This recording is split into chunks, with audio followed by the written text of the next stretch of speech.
Sigaw sa gutom at hirap, nasaan ang pera at ng mga nakakarinig ng boses natin? Nakakapilit kapitalismo, kasabwat, at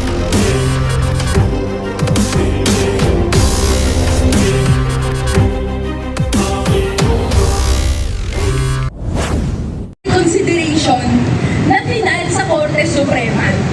Ang tanong dito sa mga naririto, sa lahat ng mga nakakarinig ng boses natin, tayo ba ay mas magpapadami sa Agosto 12? Ito ay dahil kailangan nating isiwalat ang katotohanan na ang Senado, sila ay nagtutuwag-tuwagan sa hit and run na ginawa nila sa impeachment complaint. Ang tawag natin sa kanila, mga senaduwag, dahil ayaw nila pakinggan ang malakas na boses ng mamamayang Pilipino na sumisigaw sa gutom at hirap, nasaan ang pera ng taong bayan. Kung ayaw hanapin ng Senado at ang mga iba't ibang institusyon ay magtutulungan para itago ang gawain ni Sara na patuloy gamitin ang confidential funds, at mas gagamitin pa nga ni Marcos na mas may malaking 4.5 billion confidential funds. Tayo ang maghahanap. Tayo ang magdarambong sa napakaraming institusyon na ito ang galit natin at hindi natin tatanggapin, na itatago lang nila ang dapat na serbisyong nakukuha natin. Kaya naman, para sa kabataan at mamayang Pilipino na andito, kita-kits po tayo sa Agosto 14. Magparami. Dalhin natin ang ating mga kaibigan, mga kapamilya, na lahat ay dapat nagkakaisa, na hindi natatanggapin yung pagtatago at pagtatago sa pananagutan na dapat nakakamit natin. Tuloy-tuloy lang tayo hanggang makamit ang impeachment ni Sara Duterte at makawala na sa sistemang ito na patuloy na nagpuprotektahan lang ang isa't isa. So kaya, isigaw natin ang ating panawagan, convict! Convict! Convict Sara now! Convict! Convict! Convict Sara now!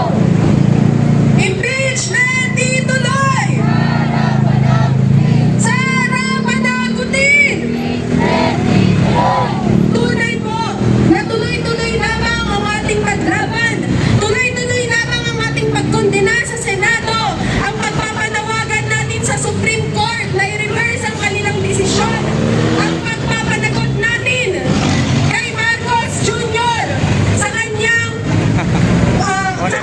pagpapabaya sa proceedings na ito, sa kanyang pagharang sa proseso ng impeachment na ito.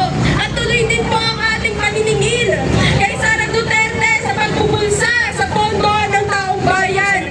Dahil imbis nga po na inaan ang mga pondo ito, na inaan ng confidential and intelligence funds, hindi lamang ni Sara Duterte, kundi ni Marcos Jr. Halimbawa na lamang po ang paglalaan o pagtatayo ng mga ospital sa kalayunan, ang pagpapataas ng sahod ng mga manggagawang pangkalusugan o mga health workers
namamatay ang mga pasyente na hindi nalalapatan ng lunas ng ating mga healthcare workers.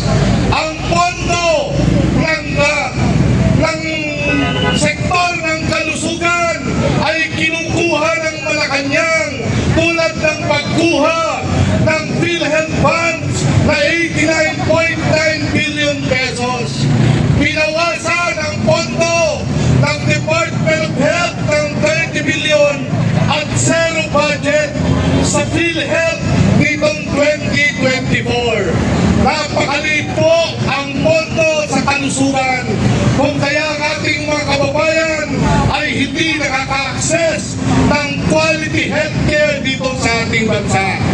At ang pagpatay sa impeachment ay malaking insulto sa mamamayan, sa mga sektor ng pangkalusugan na naghahangad ng accountability dahil mismo sa Department of Health ay napakatalamak ang korupsyon. Kung sino man po ang dapat pangunahing sisihin sa pagpatay sa impeachment, walang iba kundi si Marcos Jr. Kung matatandaan natin sa umpisa pa lang, ang kanyang pahayag na sayang lang ang oras sa impeachment trial ang nagsilbing signal sa mga politiko, sa mga institusyon na patayin ang impeachment trial tulad na nangyari sa Supreme Court at dito sa Senado. Galit pa tayo mga kasama sa pagpatay sa impeachment. Kasama natin ngayon ang ating mga kagalit na mga institusyon ng pamahalaan na siyang pangunahing pumatay sa impeachment. Nandito po sa harap natin si Bongbong Marcos at nandito sa harap natin ang logo ng Senate of the Philippines at Senate at Supreme Court, logo ng Supreme Court. Kung galit po tayo, maaari ba mga kababayan, ipakita natin ang galit para sa pagsunog sa tatlong instrumento, pangunahing instrumento na pumatay sa impeachment. Ang ating mga leaders, maaari bang lumapit at sintihan po natin ang tatlong pangunahing instrumento ng pagpatay sa impeachment kay Sara Duterte.